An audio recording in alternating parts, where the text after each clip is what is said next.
আপনার আশেপাশের আত্মীয় স্বজন, গ্রামের বা প্রতিবেশীর মধ্য থেকে একজন গরিব মানুষকে যদি আপনি সাহায্য করেন আপনার সামর্থ্য অনুযায়ী, দেখবেন ঈদের আনন্দ আসলে কাকে বলে। কেমন আছেন?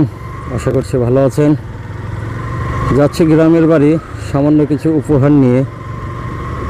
সামনে ঈদ, গ্রামের কিছু সহজ সরল দরিদ্র মানুষদের পাশে দাঁড়ানোর উদ্দেশ্যেই সামান্য কিছু উপহার নিয়ে যাচ্ছি।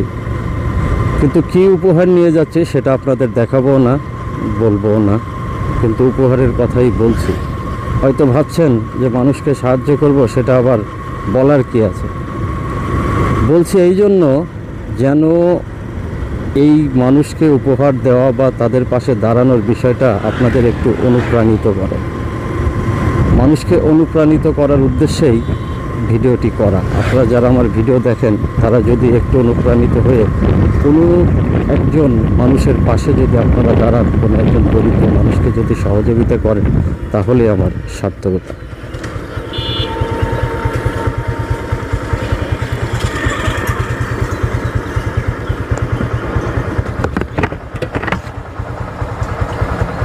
একটা ফোন এসেছিল, কথা বললাম।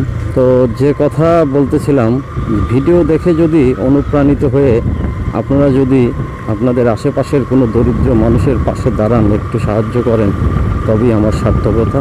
এই আর কি।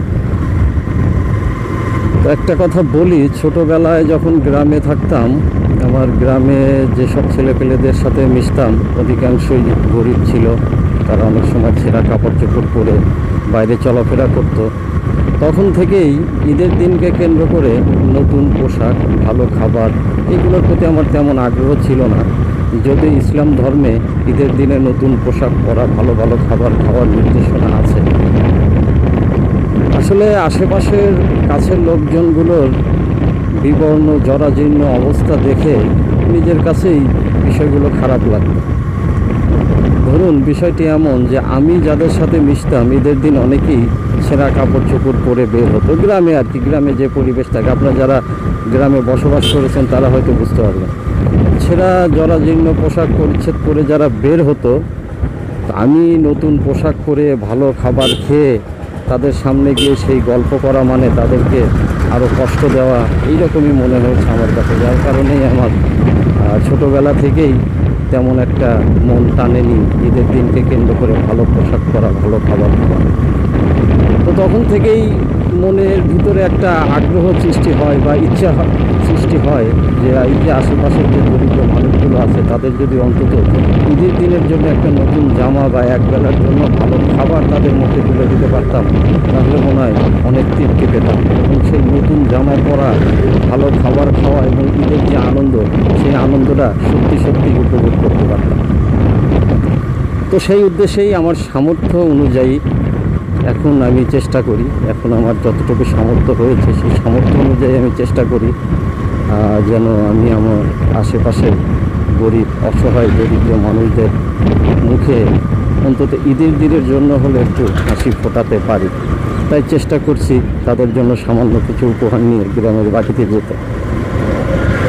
আপনারা যারা আমার ভিডিও দেখেন তাদের কাছে একটা অনুরোধ, যদি সম্ভব হয় একজন মানুষ হলেও, অন্তত একজন মানুষের পাশেও যদি আপনি দাঁড়াতে পারেন, আপনার আশেপাশের আত্মীয় স্বজন, গ্রামের বা প্রতিবেশীর মধ্য থেকে একজন গরিব মানুষকে যদি আপনি সাহায্য করেন আপনার সামর্থ্য অনুযায়ী, দেখবেন ঈদের আনন্দ আসলে কাকে বলে। যখন আপনি দেখবেন আপনার দেওয়া একটা উপহার, একটা জামা পরে একজন লোক বাইরে বের হয়েছে, অথবা আপনার দেয়া একবেলার খাবার সে খাচ্ছে, সেটা দেখলে যে কত আনন্দ এবং কত তৃপ্তি পাওয়া যায়, আসলে এইরকম দৃশ্য বর্ণনা করে বোঝানো যাবে না। যারা মানুষের পাশে দাঁড়ায়, মানুষকে সাহায্য সহযোগিতা করে, তারাই বোঝে এই আনন্দ কিসে। তো আপনারা যারা ভিডিও দেখেন তাদের উদ্দেশ্যে বলতে চাই, সামর্থ্য অনুযায়ী যতটুকু আপনার সামর্থ্য থাকে ততটুকু দিয়ে অন্তত একজন মানুষ হলেও তার পাশে আপনি দাঁড়ান, তাকে একটু সাহায্য করুন, দেখবেন ঈদের আনন্দ কয়েক গুণে বেড়ে যাচ্ছে।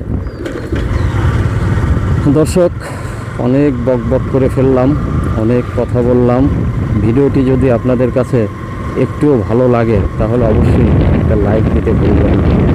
আর আপনি যদি আমার চ্যানেলে নতুন হয়ে থাকেন তাহলে অবশ্যই চ্যানেলটি সাবস্ক্রাইব করে রাখুন। পরবর্তী ভিডিও দেখার আমন্ত্রণ জানিয়ে আজকে বিদায় নিচ্ছি। আমি এই মুহূর্তে হাঁসখালি বাজার, বগুড়া জেলার ধুনট উপজেলার হাঁসখালি বাজার থেকে বিদায় নিচ্ছি। ভালো থাকবেন, ধন্যবাদ।